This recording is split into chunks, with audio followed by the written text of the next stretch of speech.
Erica Kirk just dropped a video attempting to utilize the shooting that took place at the White House Correspondents' Dinner to create a pity party for herself. She even went off on Drewski, among other people. And it's one of the most performative videos. Like, I hate this lady so much. Everything about her is disingenuous, it's fake.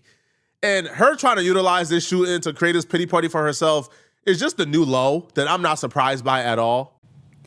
It seems to me that nothing will ever be enough for the evil in this world. Our country has become unrecognizable. These people have perverted the truth to the point that they motivated the murder of my husband. They have continuously tried to assassinate the president, and anyone who stands in their way is labeled hateful, racist, fascist, and every other trigger word that is grossly dishonest.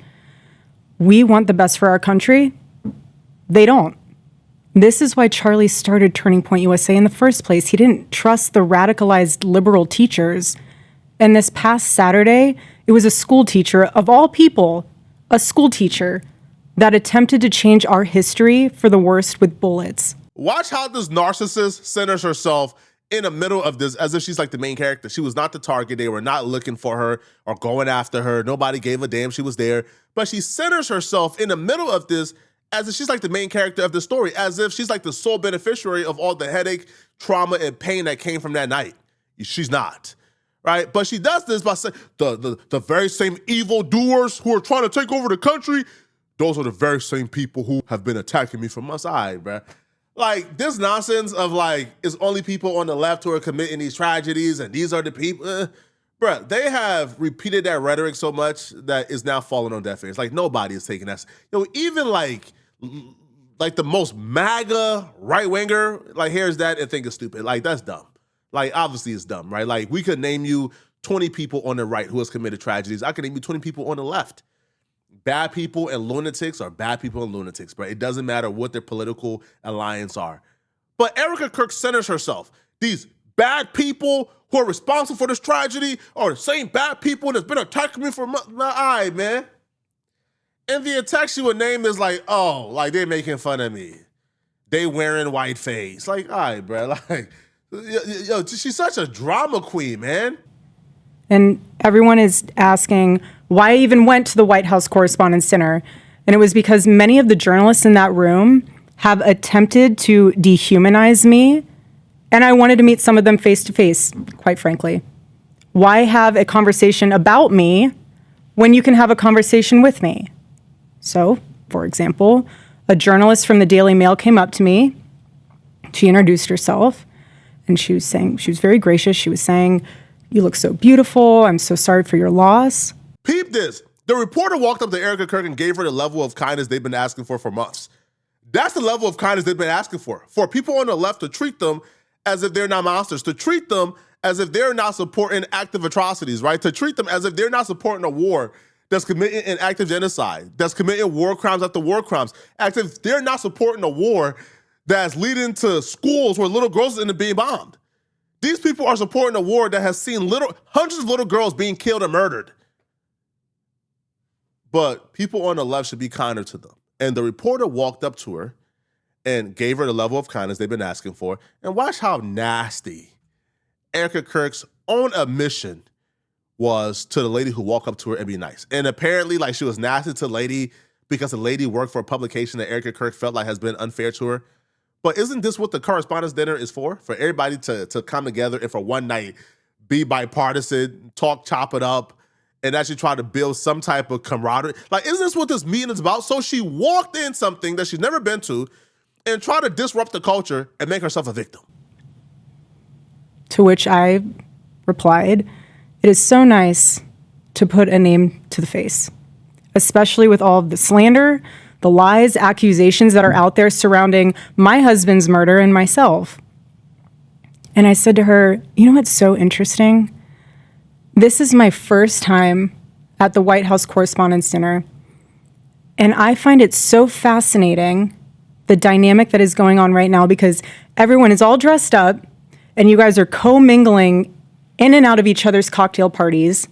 And so for one night, you are able to put aside all of your differences for the sake of freedom of speech. And then by Monday morning, things will go back to being an absolute bloodbath between all of you. To which she replied, literally, she said, I know. Isn't it special, right? Isn't tonight so special? And following that conversation, it was time to take our seats, and we went into the big ballroom where the dinner was. And one of the first things I noticed when I walked into that room was quite literally the proximity of the opposing outlets to one another. And then shortly thereafter, gunshots rang out and total chaos ensued. And you guys have all seen what happened next because there are 1,000 videos of it. Part of the reason why we even have videos like this, where it's all documented and we can see exactly what happened, is because the brave journalists, while they were literally barricaded and couldn't really move anywhere because they don't know what's going on and where it's coming from, and people are screaming, get down, get down, get down. So they're literally stuck, pulled out their phone and began to record. As the president is being escorted out, gunmen is yelling, get down, get down, get down to people in the, like so they couldn't go anywhere, and they're recording. But watch Erica Kirk for some reason try to make it seem like it's only people on the left who was recorded, and somehow what they were doing was selfish and it was wrong and it was bad, while at the very same time, like reporting on this and reporting on the video that's public because of these people. So let's discuss that fact for a second. If you were in that room, you had no way of knowing what the status of the shooter was, how many there were, or honestly, really anything. It was just utter chaos. And so during an active shooting, these journalists are using their phones to find moments to capture for clips. They were so concerned about getting a video in a room with an active shooter that they could have accidentally and quite literally filmed themselves being shot. Many of those people have become so desensitized that fight or flight became secondary to the opportunity of putting themselves into the story, which ironically breaks the number one rule of journalism. And again, ironically enough, the shooter was a teacher. You have these people who are supposed to be teaching our children the future of this country, and he's so unhinged that he is able to teach children by day and then attempt to murder the president of the United States by night. And in his manifesto, he starts by contextualizing himself by saying, I am a citizen of the United States of America. And while we may have big problems with illegal immigration in this country, I have to tell you, we have an even bigger problem when it comes to the systemic indoctrination and radicalization of our own citizens. This is what got my husband killed. This is what has led to 3 legitimate attempts on President Trump's life. It would be so easy to simply say, hey, man, we got a problem with radicalization in this country from all sides. Like, wasn't there like a literal kid, like the Buffalo shooter, who went into like a mall or like a grocery store and targeted black folks and shot and killed a lot of black people? And he said he did this because he wanted to start a race war, and that was like a right-wing freak. Yo, like, can you imagine if people say, you see, bro, this the problem with the right? Nah, bro. Yo, people are radical. People are bad. Bad people exist everywhere. And I don't think there's anybody on planet Earth who's looking at like what this dude did and says, yeah, this is a good person. Nobody on Earth. No, there's not a soul who sees what this guy did and think, oh, man, this dude, oh man, he's a martyr. No, nobody thinks that. This is just make believe. But this is, again, Erica Kirk is able to get $100+ million a year from donors and from AIPAC and from Israeli billionaires because they're very successful in pushing fear-mongering like this, right? She's able to get hundreds of millions of dollars in donations because people can, oh my God, if Turning Point don't exist, the evil left is, bro, these people are crooks. They're con artists, man. They're fear-mongering their way to $1 billion. It's really that simple, bro. Now, the nonsense that really made me pissed, bro, when she gets to talking about dehumanization. And the only thing I can think of is, what? The only thing I could think of is, can you imagine if Erica Kirk, blonde hair, blue eye, super rich, opulent family, white woman, feels oppressed and dehumanized in Trump America?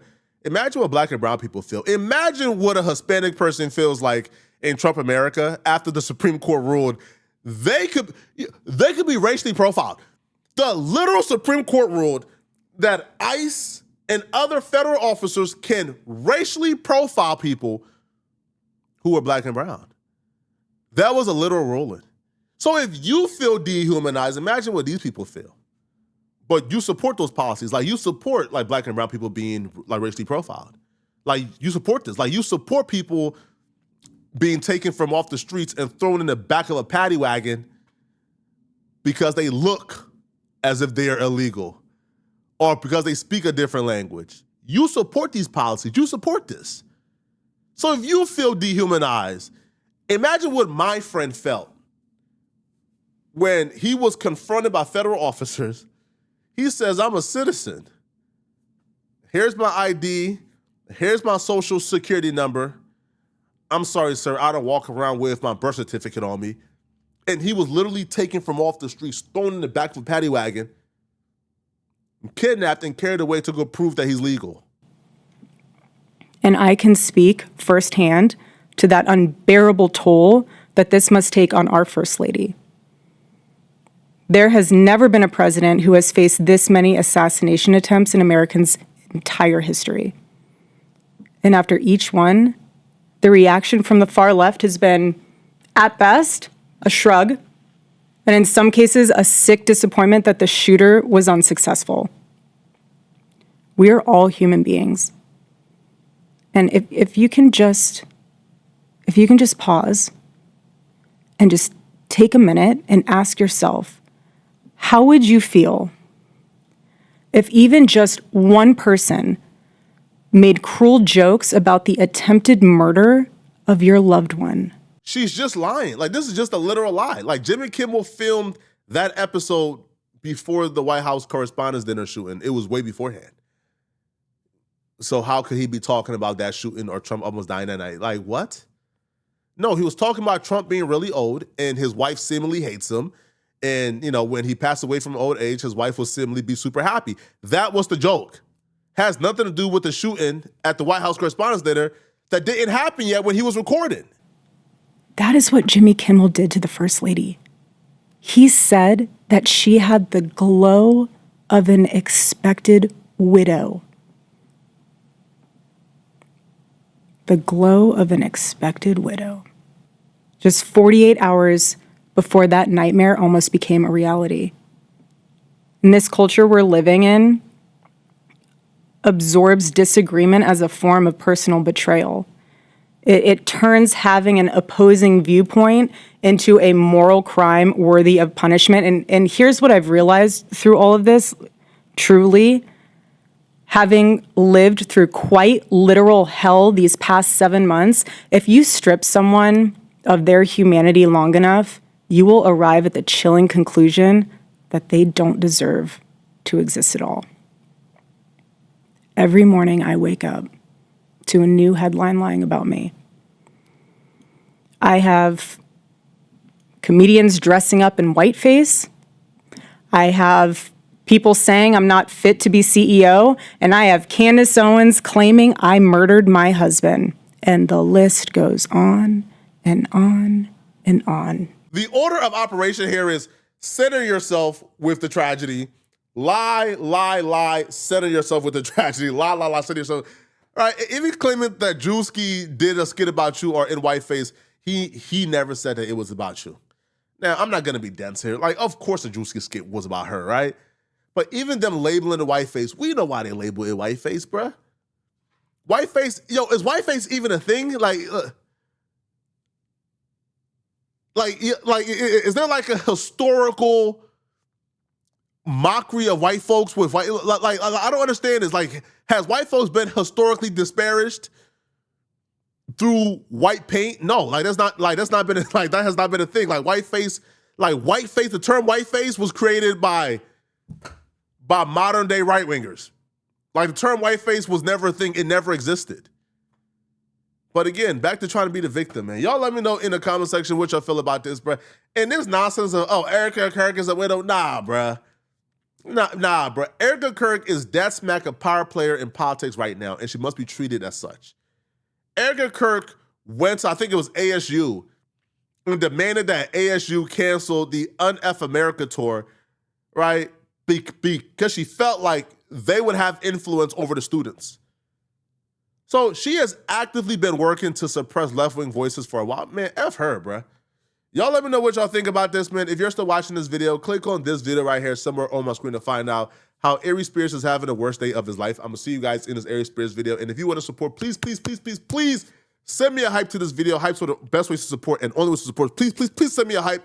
I'm going to see you guys in this Aries Spears video. I'm out of here, folks. Peace.